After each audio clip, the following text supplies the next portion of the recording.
Okay, engine was cold, put the choke on, started right up, let it idle a little bit at high idle with the choke on, pushed the choke in to bring the RPMs down. The RPMs came down, ran for a few seconds, coughed, and died. Same exact problem. Still doing the same exact thing. So, there we go.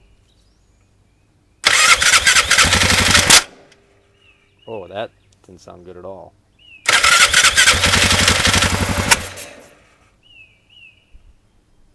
So as you can see, it's still coughing and dying.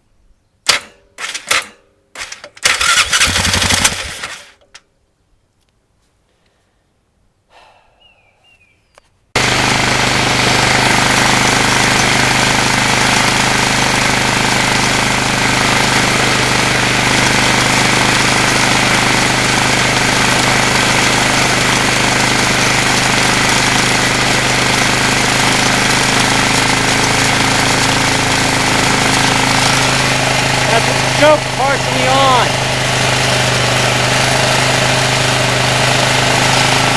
Choke off.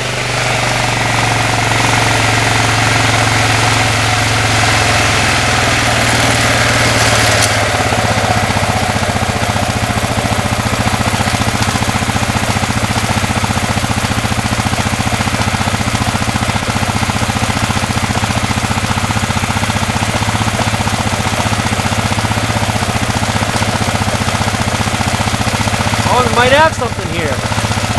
All I did from the last attempt was I let it warm up a little longer, and I did back off that air screw adjustment 1/2 turn.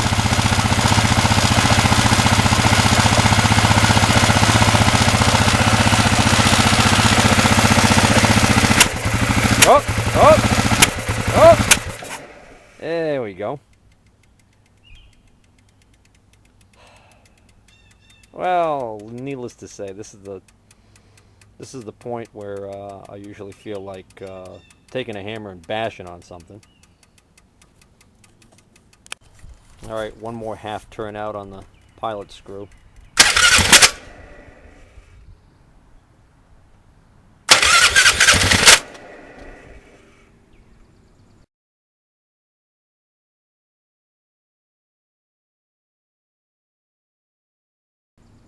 Wow, that just sounds awful.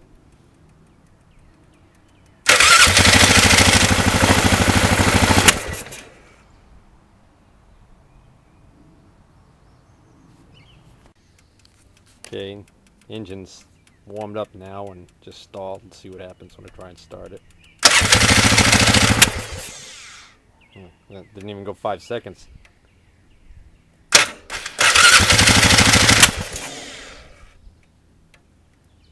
That piece of shit.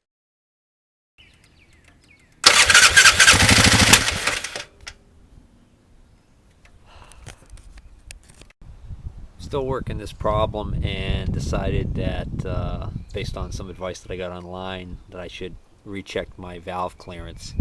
Intake valve clearance is supposed to be set at a range of 2 to 4 thousandths of an inch, and I just rotated the crankshaft to top dead center, and there should be play in the there should be clearance here, and there is no clearance. So I'm not sure what happened. There was clearance when I assembled the engine, but now after running it, I've got no clearance.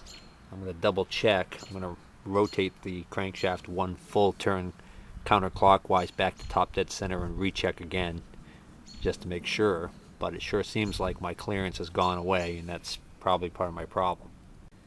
Okay, after I rotated a full turn counterclockwise, I did get a little tiny bit of clearance. This one is still at 3 thousandths, which is what I initially set it at. This one is actually under 2 thousandths, which is out of range. Minimum clearance is 2 thousandths, maximum clearance is 4 thousandths.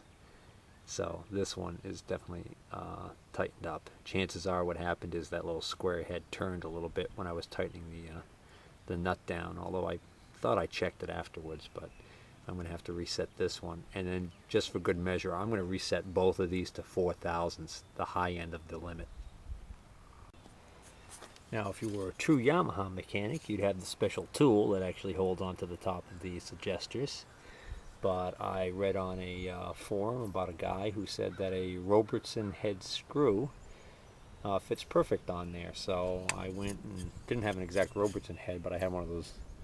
Found the screw that has a combination head, so it's got the square and the Phillips, and checked it, and it is a perfect fit. And then what I did, he was holding his with a pair of pliers, and he cautioned about dropping the screw inside there. So what I decided to do was I pre-drilled a hole in the end of this little scrap of molding I had, because I preferred to have a dowel, but I didn't have a wooden dowel handy. So for my purposes today, I'm just going to use this. Pre-drilled a hole in there, screwed that screw in, and now I've got myself a nice tool that I can put right on there and adjust, and then more importantly, hold that from turning as I tighten the nut. So I'm just going to cut this down because it's a little too long, and I'm going to need to get in there for the exhaust valves anyways. So here's my tool modified now.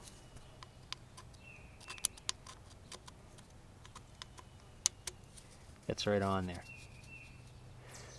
So now I'm going to set these to 4,000ths.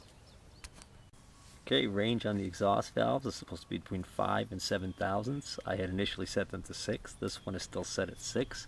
This one is more like 4. So I'm going to reset this one to 7, the high end of the range, and also reset this one to 7.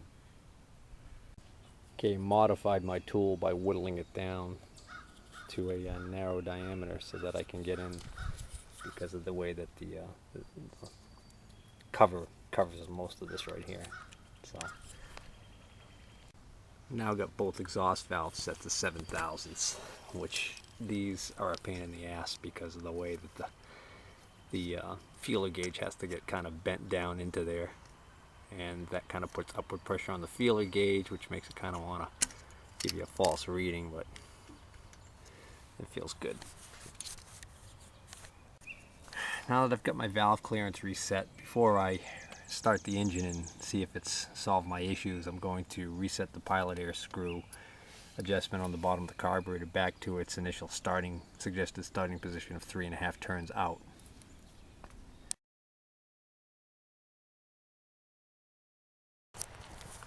I think I've got it solved with the help of some suggestions from people on various forums on the internet, especially the Grizzly based forums. They gave me a bunch of things to check. I did check several of them and found them to be okay, and then one person mentioned, they asked me about, after I told them that I had rebuilt the carburetor, they asked me about what position I had the main needle jet in. On an earlier video I had discussed how on the back of the needle there are several slots. There's actually 5 slots for the little E-clip to go in that holds that jet in position.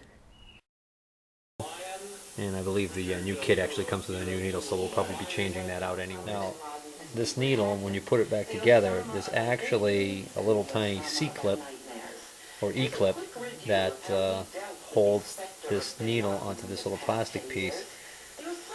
The little plastic piece gets reused.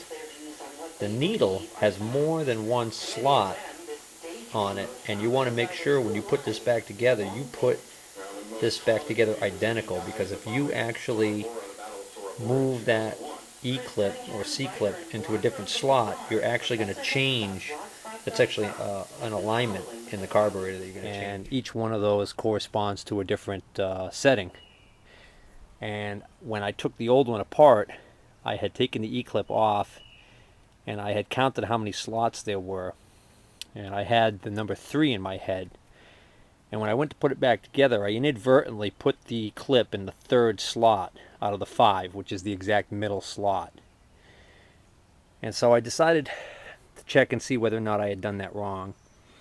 So I moved the clip from the middle position to another position, one over from that in one direction, and the problem stayed about the same. Then I moved the clip 2 over back the other way, which would be one over in the other direction from middle. And lo and behold, like magic, everything fell together, other than the fact that it was idling too high, but just adjusting the idle down seemed to solve that. The engine's hot now, so I don't need to choke it.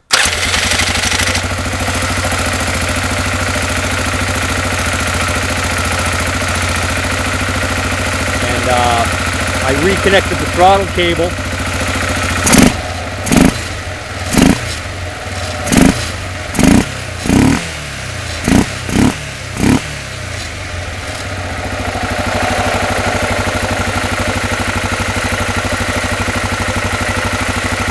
I'm pretty happy.